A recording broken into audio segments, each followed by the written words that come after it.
Welcome to the AI Research Roundup. I'm Alex.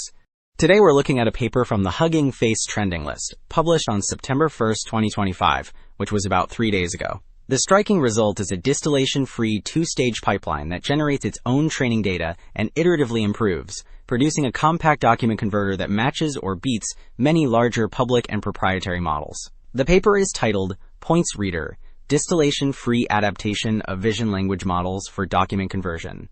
And the implications for model training are quite significant. Beyond cutting reliance on teacher models, it unifies outputs across text, tables, and formulas, then adapts to real documents with rule-based quality filters and repeated self-training.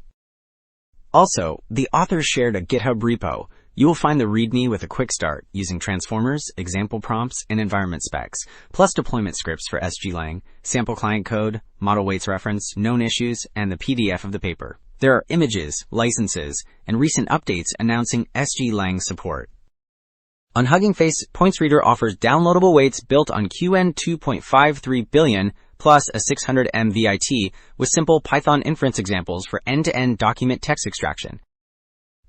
Alright, Figure 1 contrasts teacher-style distillation with the proposed self-improvement, showing where the teacher misses structure while the adapted model preserves it. The left panel is the original page. The middle shows QN 2.5 volts L72B with missed table borders, dropped text, and a wrong column grouping, and the right shows cleaner extraction. This matters because document conversion fails if tables are misread, so structure preservation drives accuracy. So Figure 2 summarizes how the system creates and improves its own training data so the model gets better without a teacher. The left block shows the warm-up stage that renders synthetic pages from templates, which enforces unified outputs for text, tables, and formulas. The right block shows the self-improvement loop that annotates real documents, filters errors, and retrains, so quality steadily rises. The circular arrows indicate the repeat cycle that drives accuracy gains. So Table 1 shows that adding more diverse synthetic data steadily lowers the error across text, tables, formulas, and reading order, which means better extraction quality. Lower is better here because the scores measure distance from the correct structured output.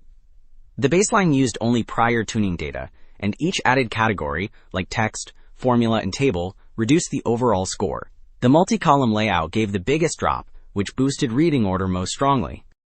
So Table 5 shows that the compact model competes strongly with both pipelines and larger vision language models, because its overall errors are lower on several benchmarks. Lower means better here, since the metric is the distance from correct structured output. The standout is table recognition, where the model beats very large baselines while staying close on text and formulas. This balance matters for real documents that mix layouts, which require consistent structure and reading order. Wrapping up, 2 takeaways stand out. A distillation-free two-stage recipe creates its own high-quality training data, then self-annotates and filters real documents to steadily improve. And a compact model can rival much larger systems, especially on table structure. The broader implication is cheaper, scalable document conversion. That is it for this episode of the AI Research Roundup. I'm Alex, thanks for listening.